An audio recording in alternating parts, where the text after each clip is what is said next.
So what is the impact?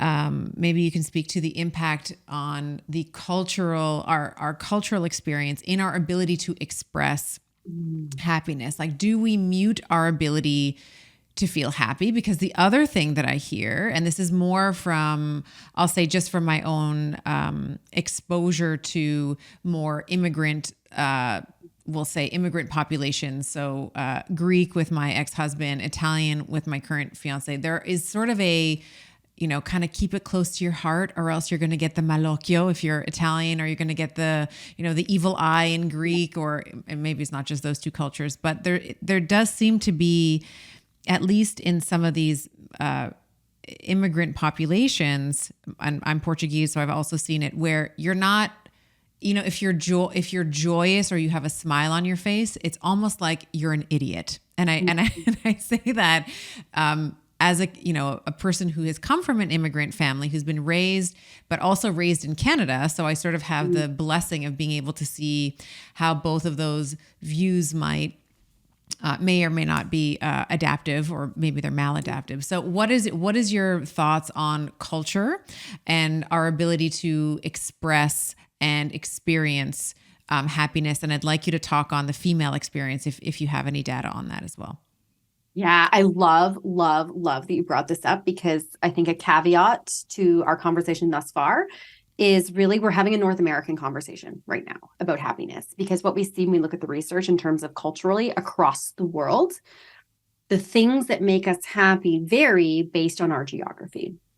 So if you were to sort of look at North America, for example, and to say, okay, well, what do we celebrate and reward as happiness, right? It's accomplishment, it's me, it's I, it's ego, I did this. That's very much the general perspective that we see. But if we hop across the pond to say Asia, for example, what we see over there more often is sort of this collectivist culture. So it's not I, it's we. It's not you, it's us. And our happiness is much more embedded in a cultural community where it's not just about you. So the language, even if you look at the words that they use for in terms of discussing happiness, or the activities that are happiness inducing more frequently, things like that, it's very different. And so there's that piece. And then the other piece is, so what's interesting is, so March 20th is the International Day of Happiness. In 2012, the UN declared this day to sort of bring happiness to a global stage, to really highlight the importance of this conversation. And, it started with sort of like, when we look at like a country's success in terms of like GDP, like gross domestic product or something, they wanted to recognize that the success of a country is much more than just how much money they're making or what their healthcare system looks like. So isn't it Bhutan? Doesn't Bhutan have a happiness index, I believe? They do. And I think they were like the first country to have like a minister of happiness or something like that. That I could be we're number one in that country, by the way. I just want to highlight that Better with Dr. Stephanie is always in the top 5 in Bhutan. So that's amazing. Just saying. Yeah. I might go there. You should come with me. Just as a quick sidebar. I would love to. Yeah. I feel like that's a place to go. But so the other piece of this is that when we think about, so we have March 20th, International Day of Happiness. And so every year, the World Health Organization ranks all the countries in the world. And so it changes every year, but like the fight for the top couple is always the Scandinavian countries, Finland, Norway, Sweden, Iceland, like they're sort of fighting for the top. And then you go down a little bit, Canada, it's actually ahead of the US this year. I think we're at like 12 or 14. We went up by like 1 or 2 this year. But what I love about this is that now we have every country in the world ranked together. And what one might think is that they might think that all these third world countries that are living in poverty are at the bottom of the list, and that all the wealthier countries are at the top of the list, right? Because a lot of people think that, money and wealth and especially in a North American perspective, brings us happiness. And I love this ranking because it includes things like, what does the healthcare system look like? What does the education system look like? But it also asks questions like, if you lost your wallet, how confident are you that you would get it back? And so questions like that, where it talks about, the security that you feel, the safety that you feel, the trust that you have in your community. So it does give, it's a very difficult thing to assess and to rank countries, right? But it does give a more comprehensive evaluation. And what we see is that some countries that are very, very low, like I was in Costa Rica at the beginning of March. So the UN actually has a university in Costa Rica called the University for Peace. It's amazing. And every year they host this gross global happiness summit. I go and speak at it every year. I love it. But I'm in Costa Rica, a third world country, right? And I mean, obviously I have my happiness lens on, but I met so many people that had nothing and that were really happy.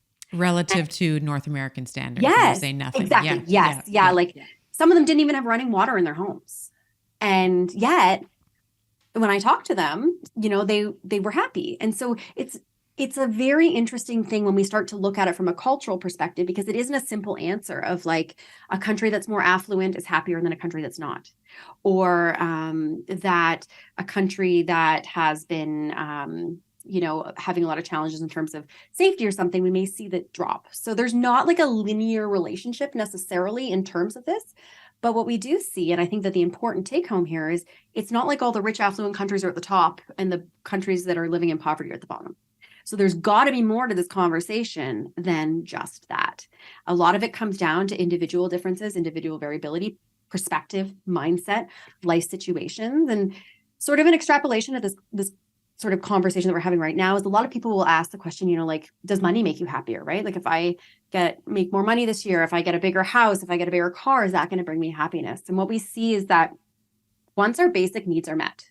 So if we're worried about, you know, putting food on a table or paying our rent or mortgage, absolutely money impacts our happiness. Once we sort of move beyond that, it's not a question of more money, more happiness.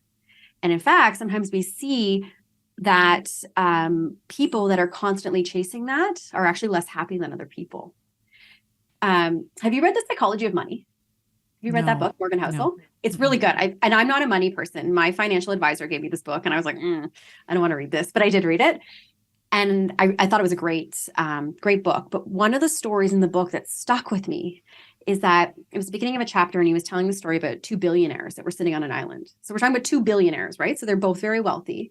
And the one billionaire is sort of talking about, you know, all this new jet that he got, or I can't remember what the detail, but all these new toys that he had bought.